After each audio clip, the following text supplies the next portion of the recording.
मोक्षमार्गस्य नेतारं वेत्तारं कर्मभूभृतां ज्ञातारं विश्वत्वाणां वन्दे तत्पुनलभ्ये वन्दे तत्पुनलभ्ये वन्दे तत्पुनलभ्ये। जय बोलो चारित्र चक्रवर्ती आचार्य शांति सागर जी महाराज की जय। जय बोलो प्रातस्मरणीय गुरुदेव समंत रुद्रमुनि महाराज की जय। जय बोलो आचार्य प्रवर एक शांत सुंदर सागर जी महाराज की जय। जय बोलो दीक्षा गुरु वत्सल्य सिंधु आचार्य श्वेत सागर जी महाराज की जय। जय बोलो परम पूज्य श्वेत सागर जी महाराज की जय। जय बोलो आरेका अजितमती माता जी की जय। जय बोलो आरेका शुभ्रंशी माता जी की जय। और श्रावक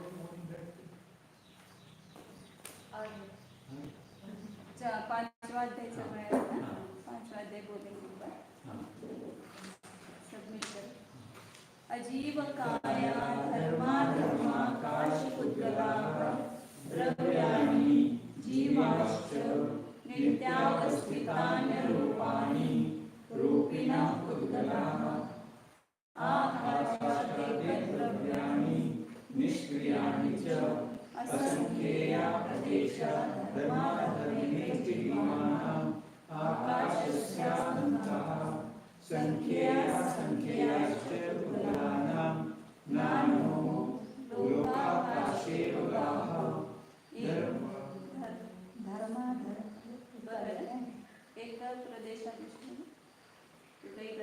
एक प्रदेश धर्मादर्श 12 नंबर है। तो 13 नंबर धर्माधर्मयो कृष्णे एक प्रदेशादिषु भाज्य उद्गलानाम् असंख्येयभागादिषु जीवानां प्रदेश संहार विसर्गाभ्यां प्रदीपवत् गतिस्थितिविग्रहो धर्माधर्मयो लोकानां आकाशस्यावगाः। यहाँ तक हुआ था। प्रत्येक द्रव्य का स्वभाव बता रहे। 6 द्रव्यों का स्वभाव अवस्थित है, क्यों स्वभाव में परिवर्तन नहीं होता है। मतलब एक द्रव्य दूसरे द्रव्य स्वरूप से परिणमित नहीं होता है, एक प्रदेश अवगार होने पर भी। तो उसका स्वभाव क्या है, और जीव और जीव का धर्माधर्म द्रव्य का जीव पर क्या उपकार है, ये बताने के लिए सूत्र बता रहे हैं। धर्माधर्म का क्या उपकार बताया? धर्म का गति में निमित्त होना और इनको पूछ रहे हैं विद्यार्थी बैठे ना। धर्म द्रव्य का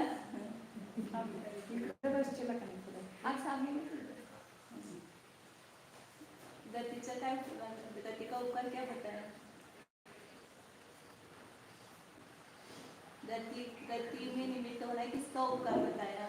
धर्म द्रव्य। स्थिति में निमित्त होना है, किसका उपकार है? अधर्म द्रव्य का उपकार। तो धर्म और अधर्म द्रव्य गति और स्थिति में निमित्त है, ये उनका उपकार है। क्योंकि नहीं तो जीव और पुद्गल कैसे गमन करते हैं, और गति और स्थिति में निमित्त अन्य भी द्रव्य है। तो फिर धर्म द्रव्य का ही लक्षण क्यों बताए उसका? उसके लिए क्या हेतु दिया था? एक साथ साधारण निमित्त होना, ये धर्माधर्म द्रव्य में ही है, अन्य द्रव्य में नहीं है, इसलिए अतिव्याप्ति दोष नहीं आता है। और आकाश द्रव्य का क्या उपकार बताया? अवगादी। कितने द्रव्यों को? सभी द्रव्यों को। धर्म और अधर्म द्रव्य कितने द्रव्यों पर उपकार करते हैं? धर्म द्रव्य और अधर्म द्रव्य जीवन पुद्गलों को। क्यों? क्योंकि गति करना और स्थिर रहना ये किसका स्वभाव है? जीवन पुद्गलों का ही है, अन्य द्रव्यों का नहीं है। सब द्रव्य निष्क्रिय है, क्रियाशील नहीं है, इसलिए उन पर उपकार करने की जरूरत नहीं है। लेकिन आकाश द्रव्य अवगा देने का सभी को निमित्त होता है। आकाश द्रव्य का भी जो अवगा लक्षण है, तो आकाशीय गति और स्थिति में निमित्त मानते तो क्या दोष आएगा? हाँ, नहीं, आकाश द्रव्य ही गति में और स्थिति में निमित्त हो जाए तो उसका कुछ वो नहीं रहेगा, लोकाकाश का विभाग नहीं रहेगा। लोकाकाश की मर्यादा बढ़ती जाएगी, क्योंकि आगे आगे जीव पुद्गल गमन करते जाएंगे, क्योंकि आकाश द्रव्य गमन में निमित्त तो बढ़ता जाएगा। तो धर्म अधर्म द्रव्य का जो लोकाकाश की सीमा है वो नहीं। धर्म अधर्म द्रव्य के कारण लोकाकाश की सीमा बनी हुई है। यदि धर्म अधर्म द्रव्य नहीं होते तो लोकाकाश की कोई सीमा नहीं रहती। तो इसलिए आकाश द्रव्य गति में निमित्त नहीं है। फिर आकाश द्रव्य किसमें निमित्त है? अवगाह देने में निमित्त है। तो आकाश द्रव्य अवगाह देता है तो वैसे अन्य भी द्रव्य अवगाह देते हैं। तो आकाश द्रव्य का लक्षण क्यों बताया उसको? अभी जो बताया था वही क्या अन्य द्रव्य साधारण निमित्त नहीं है। साधारण आश्रय एक आकाश द्रव्य ही है, बाकी द्रव्य तो विशेष निमित्त है, साधारण निमित्त नहीं है। और यदि और आकाश द्रव्य का लक्षण क्या है? अवगाह देना। अब लोकाकाश के बाहर लोकाकाश है, वो किसी को जगह नहीं देता है, तो फिर आकाश द्रव्य का स्वभाव कहाँ? ऐसा भी प्रश्न हो सकता है। क्या प्रश्न हुआ? अलोकाकाश है, उसमें भी वो है ना आकाश द्रव्य, और वह किसी को अवगाह नहीं देता है, फिर उसका स्वभाव कहाँ है? मतलब अलोकाकाश में कोई द्रव्य नहीं जाते तो आकाश द्रव्य क्या करे? उसका स्वभाव जो है वो नष्ट नहीं होता। मतलब अव्याप्ति दोष आएगा। ऐसा कोई कहता है कि लोकाकाश में तो जगह दे रहा है और अलोकाकाश में नहीं दे रहा है किसी को जगह, तो आकाश का वहां पर स्वभाव नष्ट नहीं हो। यदि कोई द्रव्य जाए तो वहां पर भी अवगाह दे सकता है, लेकिन वहां पर जाने की धर्माधर्म द्रव्य का अभाव होने के कारण जो पुद्गल उसके बाहर जाते नहीं है, इसलिए आकाश द्रव्य का स्वभाव नष्ट। कोई भी द्रव्य है जैसे आप घर में, तो वो जो काम करता है वही उसको वैसा ही रखा हुआ है। जैसे मशीन सिलने का काम करता है, तो यदि उसको वैसा ही रखा है, नहीं सिला रहे, तो उसका स्वभाव नष्ट हो गया क्या? नहीं हुआ। इसी प्रकार आकाश द्रव्य है, वहां पर कोई नहीं जाते हैं द्रव्य, तो आकाश द्रव्य का स्वभाव तो नष्ट नहीं होता है। इसलिए अव्याप्ति दोष भी नहीं आता है, अतिव्याप्ति दोष भी नहीं आता है। आकाश द्रव्य का क्या उपकार बताया? अवगाह। और यह असाधारण लक्षण क्या है? वो साधारण निमित्त होना, यह असाधारण लक्षण है। भी लगाना, धर्म द्रव्य में अधर्म द्रव्य में आकाश द्रव्य, सभी द्रव्यों को एक साथ साधारण निमित्त है, ये उनका असाधारण लक्षण है। ये दूसरे किसी भी द्रव्य का लक्षण नहीं है। अब आगे पुद्गल द्रव्य का क्या उपकार है जीव पर, वो बता रहे हैं। आकाश का उपकार बताया, पुद्गलों का उपकार क्या है वो बता रहे हैं। शरीर वाङ्मन प्राणापाना पुद्गलानां, शरीर वाङ्मन प्राणापाना पुद्गलानां। शरीर पुस्तक है ना आपके पास? शरीर वांग बोलो बोलो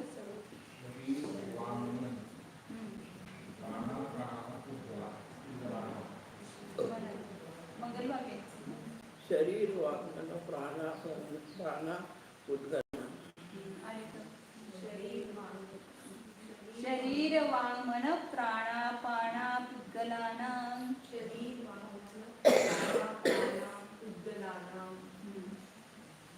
शरीर वांग मन प्राणापाना पुद्गलानां, ये चार प्रकार बताए।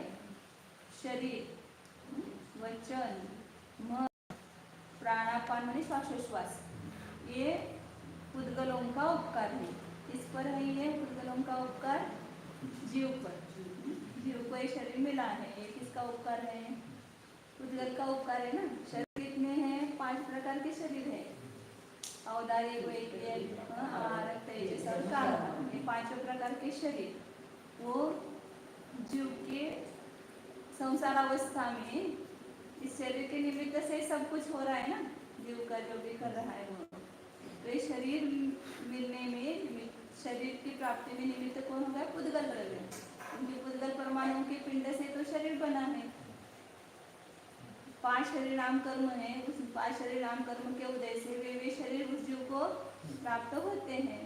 तो इसलिए औदारिक आदि 5 शरीरों जो है वो जीव पर उपकार है। उपकार है मतलब उसके लिए वो संसार अवस्था में सब क्रिया वगैरह करने में वो निमित्तभूत होते हैं, इस अपेक्षा से उसको उपकार कहा।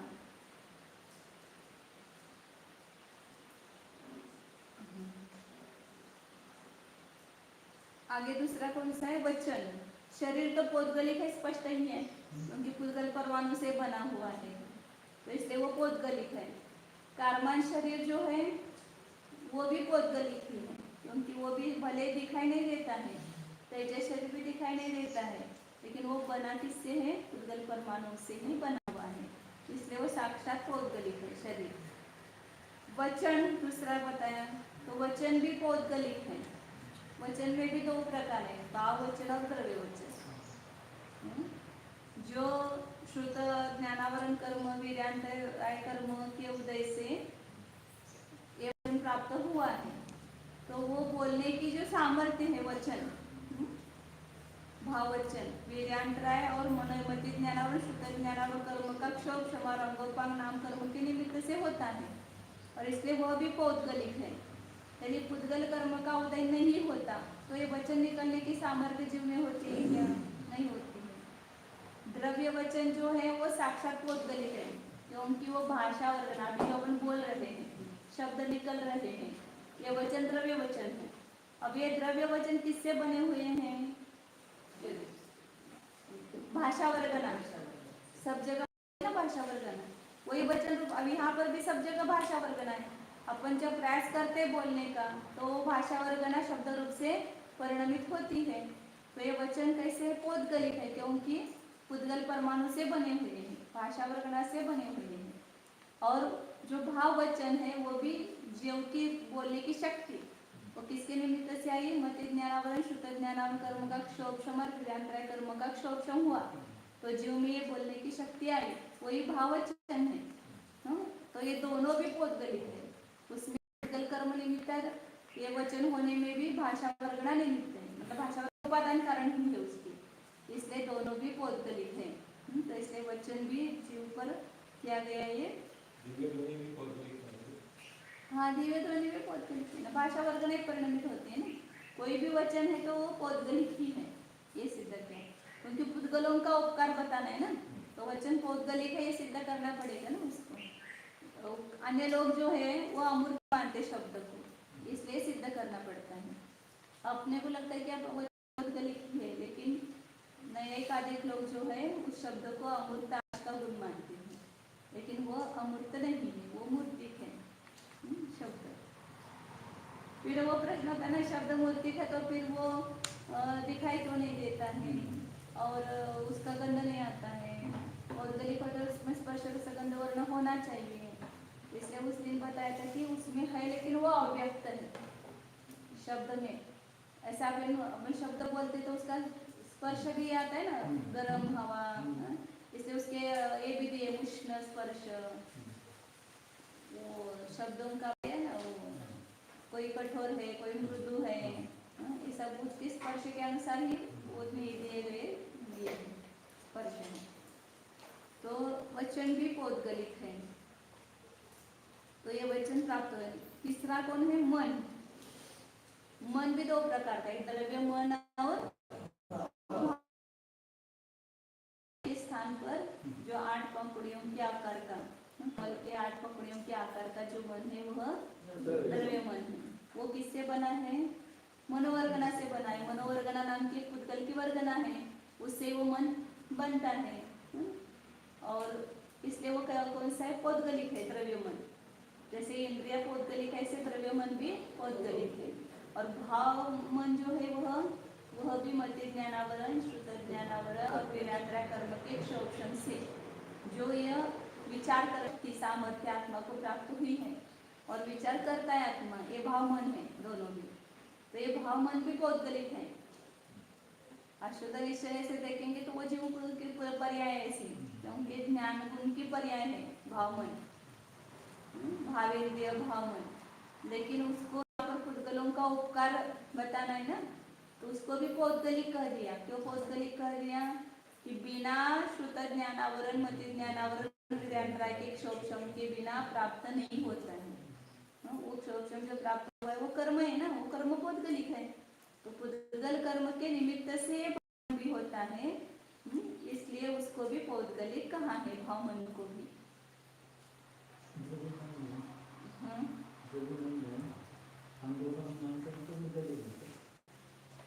द्रव्य मन में अंगोपांग नाम कर्म का उदय, और भाव मन के लिए भी वो द्रव्य मन निमित्त होता है ना, तो उसके लिए वो भी निमित्त दिया ना।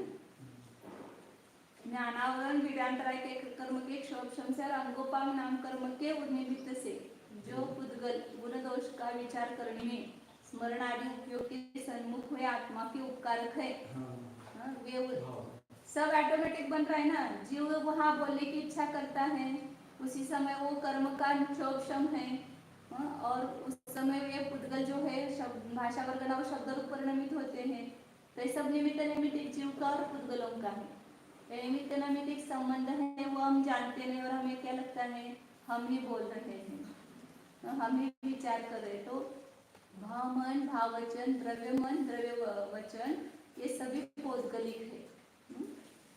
भाव वचन भाव मन को एक अपेक्षा से जीव की पर्याय कहा है, लेकिन उसमें पुद्गल द्रव्य निमित्त है, पुद्गल कर्म निमित्त है, इसलिए वो सभी पौद्गलिक कहा उसको। दो पुद्गलों में थोड़ा अंतर है, द्रव्य मन और भाव मन। द्रव्य मन साक्षात उसका उपादान भी पुद्गल कर्म है, पुद्गल वर्गना, और उसका निमित्त भी पुद्गल कर्म है, इसलिए वो साक्षात पौद्गलिक है। भाव वचन जो है उसका उपादान जीव की ज्ञान गुण की अशुद्ध उपादान है, विभाव पर्याय, लेकिन पुद्गल कर्म के निमित्त से बनी, इसलिए उसको पौद्गलिक कहा। जैसे वर्णाधिक पौद्गलिक है और रागाधिक पौद्गलिक है, दोनों में अंतर है ना। वर्णाधिक पौद्गलिक है वो साक्षात उसका स्वभाव है पुद्गल द्रव्य का, और जो रागाधिक को पौद्गलिक कहा वो पुद्गल कर्म के उदय के निमित्त से हुए हैं, इसलिए उसको पौद्गलिक कहा, लेकिन हुआ वो जीव की विभाव कर्म। तो इसी प्रकार यह भाव मन और भाव वचन भी लेना, वो द्रव्य जीव की अशुद्ध पर्याय होते हुए भी उसको यहाँ पौद्गलिक कहा है। मतलब आध्यात्म में तो उसको पौद्गलिक कहते हैं, आगम ग्रंथ में भी उसको पौद्गलिक कहा है। पूज्यपाद आचार्य की जो टीका है सर्वसिद्धि या राजवार्तिक, इन दोनों में भी भाव वचन और द्रव्य भाव मन, इन दोनों को भी पौद्गलिक कहा। द्रव्य मन तो पौद्गलिक है ही, भाव मन से जो परिणाम है उनके भी कर्म निमित्त है, इसलिए पौद्गलिक। मन को किसी के न्यायिक वगैरह ने स्वतंत्र द्रव्य माना है, लेकिन मन एक स्वतंत्र द्रव्य नहीं, मन एक पुद्गल की ही पर्याय या पुद्गल के से बना हुआ है। और ये चारों और श्वासोश्वास, उच्छ्वास, तो जो वहाँ पर भी क्या क्या निमित्त है उच्छ्वास के लिए भी वीर्यांतराय और ज्ञानावरण कर्म का क्षोभशम, अंगोपांग नाम कर्म का उदय, इसकी अपेक्षा रखने वाला जो आत्मा का कोष्ठगत वायु, उस वायु को बाहर निकालता है, उसको क्या कहते हैं उच्छ्वास। कोष्ठगत वायु को बाहर निकालना और उसको लेना, श्वास लेना, श्वास, बाहर की वायु को अंदर लेना, वो क्या हो गया श्वास, और अंदर की वायु को बाहर निकालना, वो क्या कहेगा उच्छ्वास। तो उसके लिए भी ये निमित्त है। कौन? श्वासोश्वास किसी का भी नहीं होता है, पुद्गल नहीं होता है, जीव में ही श्वासोश्वास होता है, क्योंकि उसके लिए निमित्त क्या है वीर्यांतराय कर्म, ज्ञानावरण कर्म और अंगोपांग नाम कर्म। या अंगोपांग तो पुद्गल विभाग की है, इनकी उदय की अपेक्षा है, उसके बिना श्वासोश्वास नहीं होता है। और श्वासोश्वास नाम कर्म भी, श्वासोश्वास नाम कर्म का उदय, अंगोपांग नाम कर्म का उदय, वीर्यांतराय और ज्ञानावरण कर्म का क्षोभशम, ये जिस आत्मा को है उसी को बाहर की वायु को अंदर लेना और अंदर की वायु को बाहर छोड़ना, ये होता है। इसलिए श्वासोश्वास में भी निमित्त कौन है? पुद्गल है, ये पुद्गलों का उपकार है। बिना श्वासोश्वास के जीव जी नहीं सकता है, इसलिए उसको जीव द्रव्य का पुद्गल द्रव्य का उपकार बताया। मतलब जब तक श्वासोश्वास है तब तक जीव जिंदा है, ऐसा बोलते हैं ना। यदि श्वासोश्वास निकल गया कि जीव मर गया। जीव को है कि नहीं देखने, शरीर में जीव है कि नहीं है, वो इसी अनुमान से देखते हैं ना, श्वासोश्वास चल रहा है क्या, ठोके लग रहे हैं क्या, तो वो जीव है। नहीं श्वासोश्वास हो रहा है तो वह जीव नहीं है।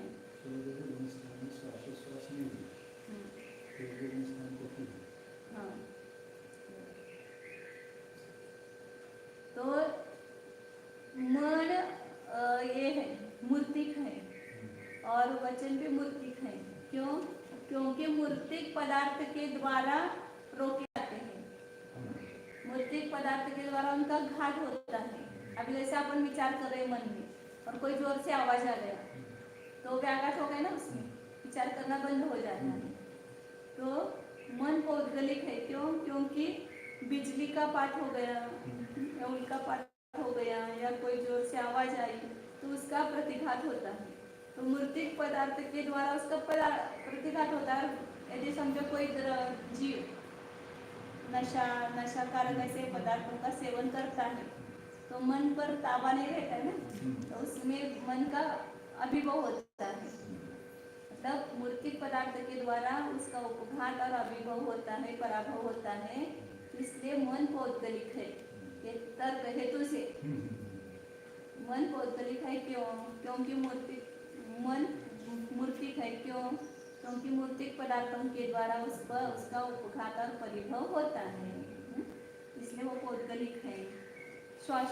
वचन भी पौद्गलिक है, क्योंकि वचन जैसे है हम बोल रहे तो जोर से कोई दूसरे तो रोका जाता है ना, या वचन जो है वो उसका व्याघात होता है मूर्तिक पदार्थों के द्वारा। कोई ऐसा बोल रहा है तो ये किया तो नहीं बोल सकते ना। वचन 3 बताया, मूर्तिमत ग्रहण प्रेरण अवरोध दर्शन। मूर्तिक पदार्थ के द्वारा उसका ग्रहण होता है। आप सब टेप कर रहे हैं ना, अभी अब मैं बोल रही हूँ वो कैच कर रहा है और वो सब जगह जा रहा है, तो ये मूर्तिक पदार्थ है, उसको पकड़ सकता है। अमूर्तिक पदार्थ होता तो कैसे पकड़ते हैं? ये रेडियो वगैरह खोज भी इस 7वां सूत्र को पढ़ करके लगी है। इसमें बताया कि शब्द पौद्गलिक है, तो शब्द पौद्गलिक को पकड़ में आना चाहिए, तो संशोधन लगाया। नहीं तो पहले शब्द को आकाश का गुण मानते थे, लेकिन बाद में वो शब्द को मूर्तिक मानने लगे। क्यों? क्योंकि वह रिकॉर्डिंग कर सकते, उसको पकड़ सकते, ग्रहण कर सकते। मूर्तिक के द्वारा उसका ग्रहण होता है, उसका प्रेरण होता है। ये प्रेरण हो रहा है ना, सब जगह फैल रहा है मूर्तिक के द्वारा। और अवरोध, रोका जाता है। अभी मैं बोलो जोर से कोई आवाज आई तो मेरा शब्द का व्याघात हो गया, अवरोध हो गया। इसलिए शब्द भी क्या है, वचन भी पौद्गलिक है, ये सिद्ध होता है। श्वासोश्वास भी पौद्गलिक है, क्योंकि श्वासोश्वास कफ के द्वारा उसका अभिभव होता है। ऐसे श्वास नहीं ले सकते हैं, कफ हो गया तो। दमा जिसको हुआ है, दमा को क्या बोलते हैं, अस्थमा हुआ है, तो वहाँ पर उसका व्याघात होता है। या कोई हाथ से उसको दबाता है, वस्त्र आदि के द्वारा उसका मुंह ढोक लेता है, तो श्वास बंद हो जाता है। तो इसलिए श्वासोश्वास भी पौद्गलिक है, मूर्तिक है, अमूर्त नहीं है, ये सिद्ध होता है।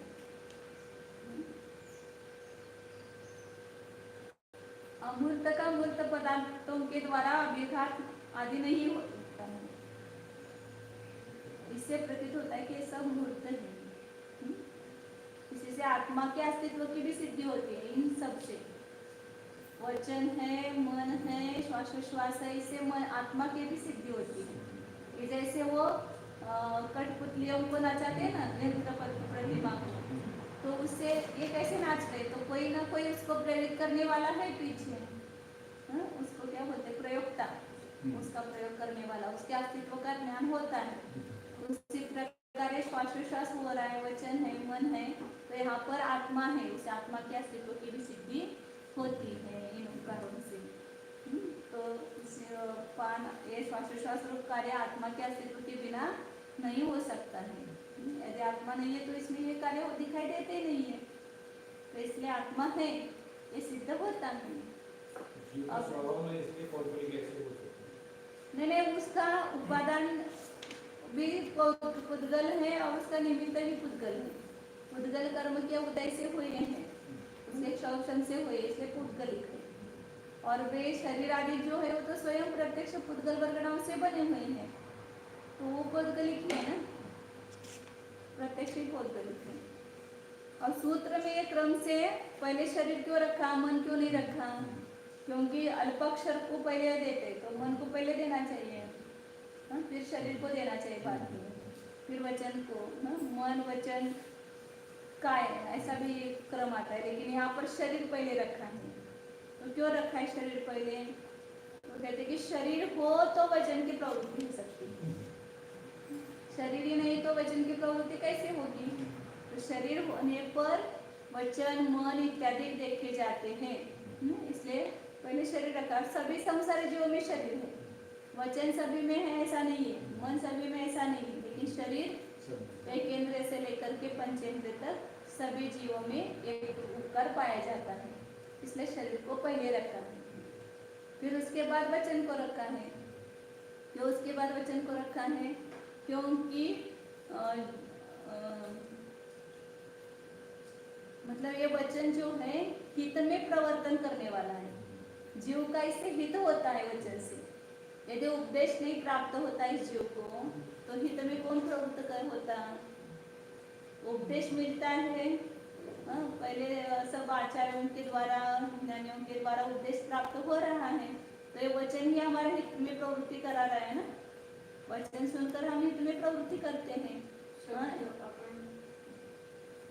बिना वचन के कोई देशनालब्धि हुए बिना कोई भी सम्यक दर्शन नहीं प्राप्त कर सकता है। देशनालब्धि मतलब क्या है? वचन ही है ना।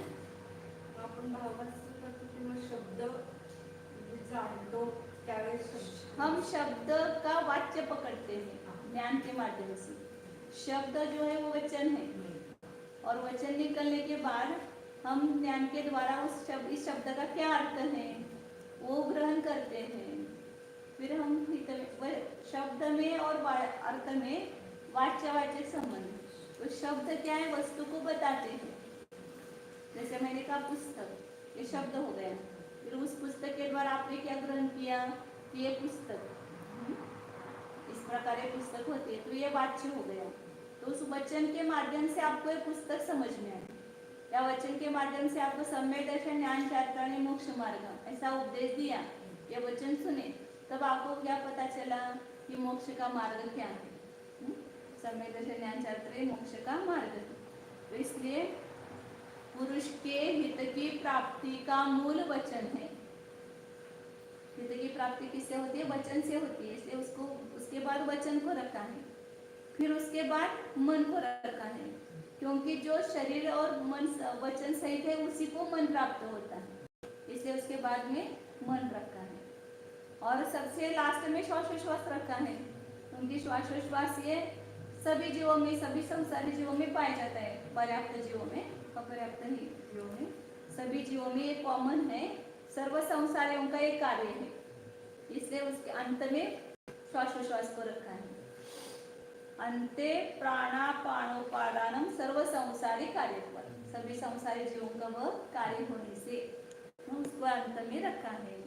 तो सूत्र में इसका क्रम इस कारण से दिया है। तो क्या हुआ? सबका भाव क्या हुआ कि पुद्गलों का जीव पर उपकार क्या है, या पुद्गल किसमें निमित्त बन रहे, जीव के किस कार्य में निमित्त बन रहे। तो जीव को शरीर प्राप्त करने में पुद्गल निमित्त हो रहा है। यह वचन भी पुद्गल का कार्य है, और मन जो मिला है जीव को वो भी पुद्गल का ही कार्य है, पुद्गल का ही उपकार है।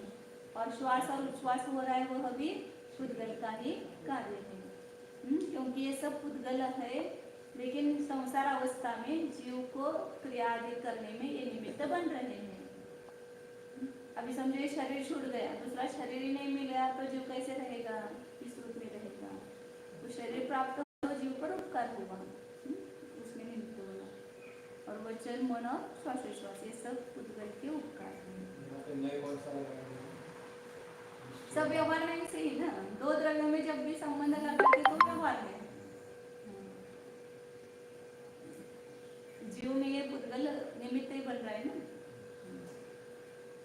अब आगे और क्या उपकार है पुद्गल का? इतना ही उपकार है क्या और कुछ उपकार है? ऐसा पूछा तो वहां पर उत्तर देते कि अन्य भी उपकार है। और क्या उपकार है बताते हैं।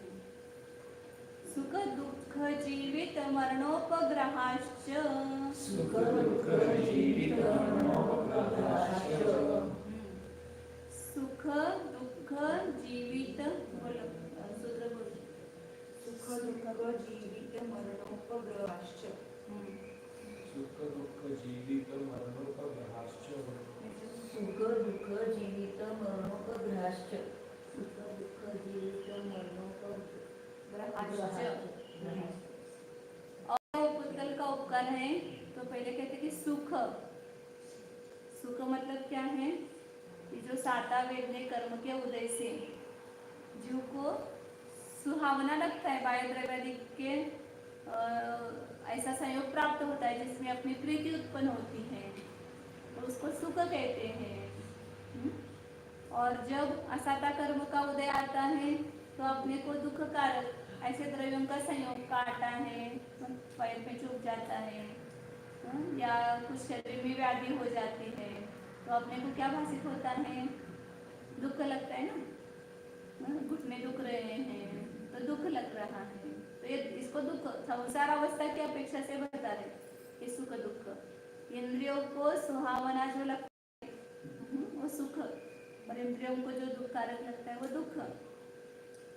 तो ये दोनों भी किसके उपकार हैं, पुद्गल के उपकार बता रहे। किस पर, जीव पर, क्योंकि साता वेदने का उदय निमित्त बना, उसके उदय में भी और दूसरे बाहर के फल जो है द्रव्य वो निमित्त बन रहे हैं ना। आपको मीठा खाने को मिला, साता वेदने का उदय आया और आपके मन के माफिक ऐसा द्रव्य मिल गया ना, वहाँ पर गाड़ी मिल गई, बंगला मिल गया, टीवी मिल गया, मोबाइल मिल गया, ये सब बाह्य पुद्गल द्रव्य मिल गए तो वहाँ उसके निमित्त से आपको सुख हुआ, पुद्गल का उपकार हुआ जो आपको सुख मिला। और दुख मिला वो भी पुद्गल का उपकार है। सुख जो प्राप्त असाता वेदने कर्म का उदय आया, पैर में कांटा चुभ गया, बिच्छू ने काट लिया या आप गिर गए, पैर फ्रैक्चर हो गया, क्या हो गया, सब ये दुख हो गया तो दुख में निमित्त कौन बना, पुद्गल बना। जो संसार अवस्था में जो भी हमें सुख मिल रहा है और दुख मिल रहा है उसमें निमित्त कौन है, जीव नहीं है। आज सुख आ रहा है जीव के उपादान में से ही, जीव के सुख गुण में से आ रहा है, लेकिन उसमें निमित्त कौन बना, पुद्गल बना। इसलिए उसको पुद्गल को उपकार कहा, पुद्गल का उपकार कहा। कर्म वही उसी की अपेक्षा से पुद्गल कहा ना उसको। ये उसमें साता वेदने आदि निमित्त बन रहे हैं। साता और असाता वेदने का अंतरंग द्रव्यादि का परिपाक होता है, उसके निमित्त से प्रीति और परिताप रूप परिणाम होता है। प्रीति रूप परिणाम होता है वो राग और परिताप रूप संताप रूप परिणाम होता है वो अब ना कोई नहीं सुनता है तो ताप होने लगता है, बेटा नहीं सुन रहा है तो आकुलता होती है ना, परिताप होता है, वो दुख है। तो इसलिए उसको पुद्गल का उपकार कहा। और जीवित, जीवन रहना, तो जीवित भी किसका उपकार है, आयु कर्म का उदय है तो आपका जीवन है, श्वासोच्छ्वास चल रहा है तो जीवन है। हमें लगता है कि हमने दवाई ली इसलिए हम बच गए, दवाई भी वो निमित्त है, इसलिए उसको जीवित के लिए पुद्गल ही उपकारित होगा है ना। आपने दवाई ली, अन्न पान आदि ग्रहण करते हैं तो उससे आपका जीवन रहता है, तो उस श्वासोच्छ्वास से जीवन रहता है, आयु से रहता है। इसलिए जीवित किसका उपकार हो गया, इस पर्याय में हम जिंदा है, ये किसका उपकार है या कौन निमित्त है, इसमें पुद्गल द्रव्य निमित्त है। ये सब ने तो बताया, आयु कर्म श्वासोच्छ्वास जो है वह, और उसके भी जो बाहर के कारण जीवन के लिए अन्न पान आदि है, ये सब निमित्त बनते हैं। इसलिए जीवित ये जीव पर पुद्गल का उपकार मतलब वो निमित्त ही कह रहे हैं ना, जीवित के लिए पुद्गल द्रव्य निमित्त है। उपकार का अर्थ निमित्त ही लेना है।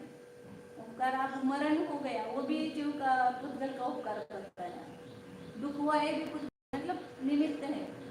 आपके सांसारिक सुख में दुख में निमित्त पुद्गल द्रव्य है। उस पुद्गल द्रव्य के निमित्त के बिना आपको सुख या दुख नहीं मिलता है। साता का उदय होना चाहिए और वैसा बाहर का संयोग मिलना, ये सुख में निमित्त हो गया। और असाता का उदय होना और बाहर वैसे परिताप के कारणभूत मिलना, ये दुख में निमित्त हो गया। जीवित आपका रहा क्योंकि अभी आपका आयु कर्म का उदय है, इसलिए आप इस पर्याय में है। तो वो आयु कर्म का उदय मतलब पुद्गल ही है ना, वो निमित्त बन गया है, निमित्त बन रहा है। और मरण आयु कर्म का क्षय हो जाता है तो मरण प्राप्त होता है, तो उस मरण के लिए भी निमित्त निमित्त कौन बना है?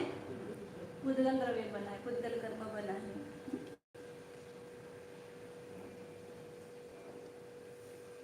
भव को धारण करना है कर्म के उद्देश्य होता है, भव का नाश होना, ये उच्छेद होना, ये मरण है।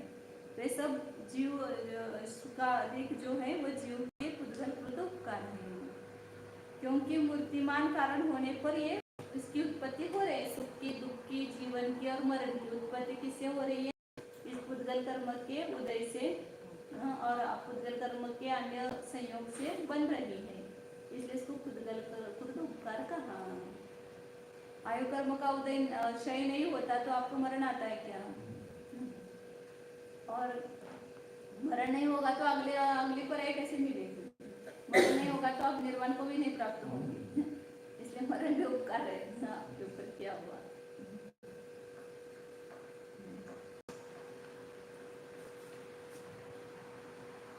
इसका भी उन्होंने क्रम बताया है। अच्छा, कि ऐसा क्रम क्यों रखा? सुख पहले, फिर दुख, फिर जीवित, फिर मरण।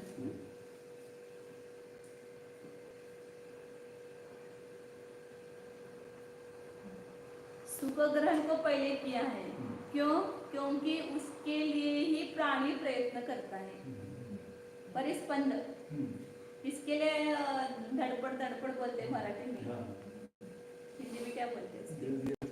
नहीं, मतलब दिन रात पुरुषार्थ करता है ना, धड़पड़ मराठी में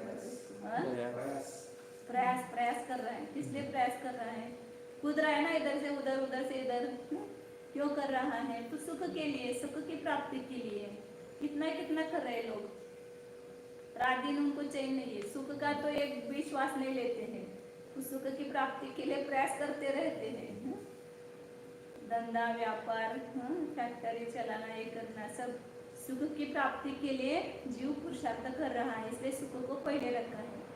और सुख का प्रतिपक्ष कौन है? दुख है, इसलिए सुख के बाद दुख को रखा। और सुख और दुख कब होगा? जब जीवन होगा तो, इसलिए उसके बाद भी जीवित रखा। और लास्ट में प्राप्त होता है, इसलिए मरण को में रखा है। और इसमें उपग्रह शब्द पुनः लिया है, ऐसे उपग्रह का एक प्रकरण चल रहा है, इसलिए आप पुनः उपग्रह शब्द नहीं लेना चाहिए, लेकिन यहाँ लिया है। इसका तो उससे आचार्यों का और कुछ बताना है। तो ये उपग्रह का अर्थ लेना है कि पुद्गल का भी पुद्गल पर उपकार है।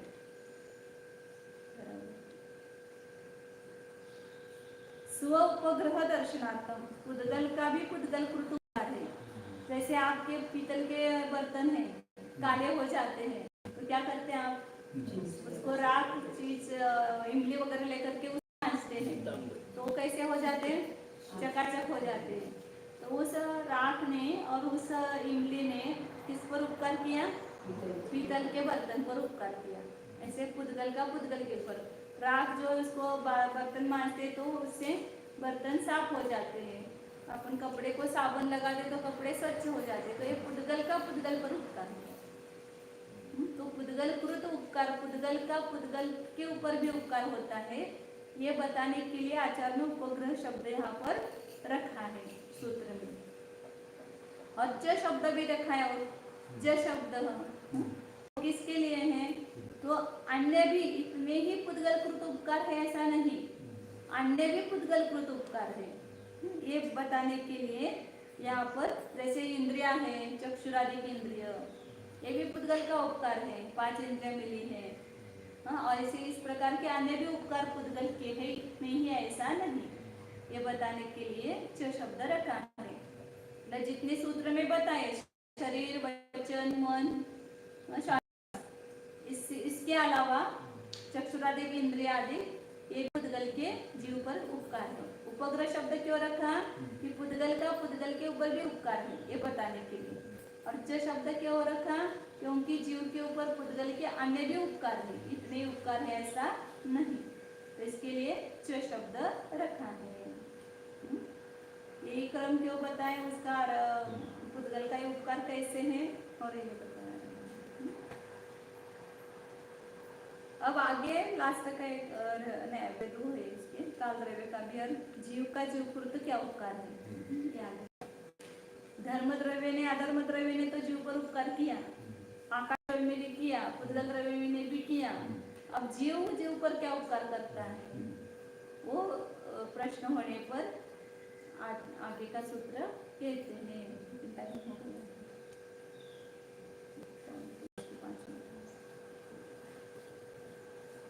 कर लेते इसको काल द्रव्य का भी मेरा 2 मिनट थोड़ा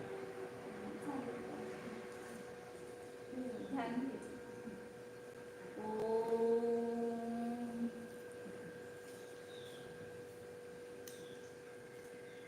जानिए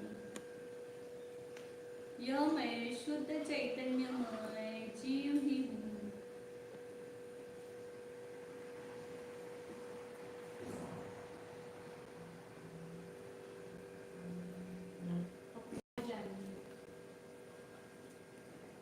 जीव को जानना ही ये सच्चा जीव पर उपकार है। आज तक जीव ने जीव को नहीं जाना है। एक बार भी जीव अपने वास्तविक स्वरूप को जान जाए तो इन सब परद्रव्यों के संयोग से अपने आप छूट जाएगा, बंधन से मुक्त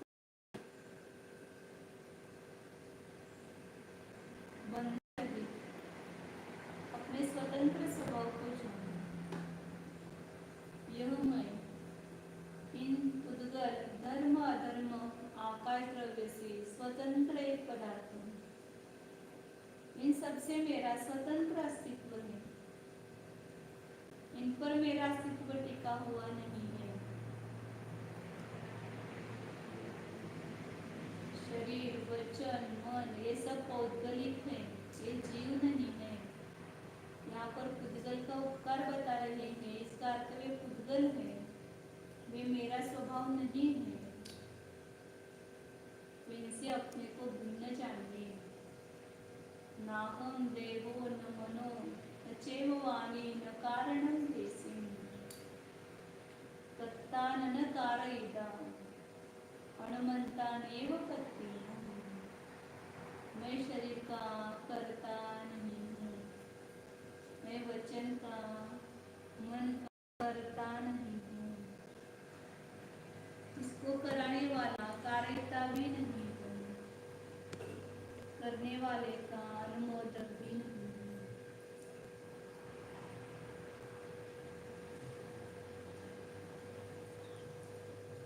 मैं चैतन्य स्वरूप जीव पदार्थ हूँ, शुद्ध चैतन्य सत्ता स्वरूप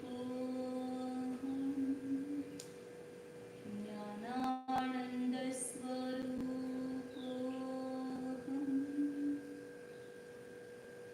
टंकोत्कीर्ण ध्यायक स्वरूप शुद्धोऽहम् एकोऽहम्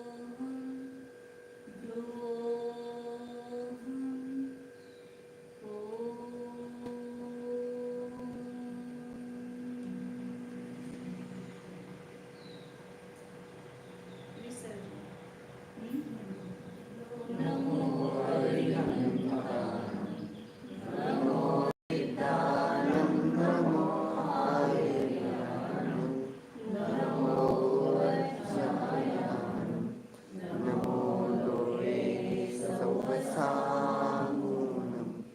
नमो हरिनन्दानं नमो सिद्धानं नमो आर्यानं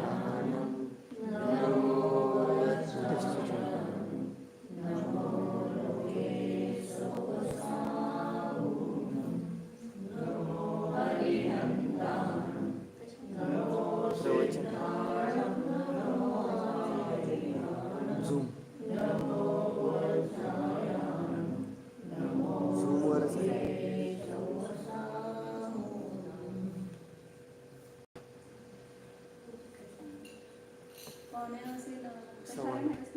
झूम हो रहा है, ऐसा हो रहा है प्रवचन पे।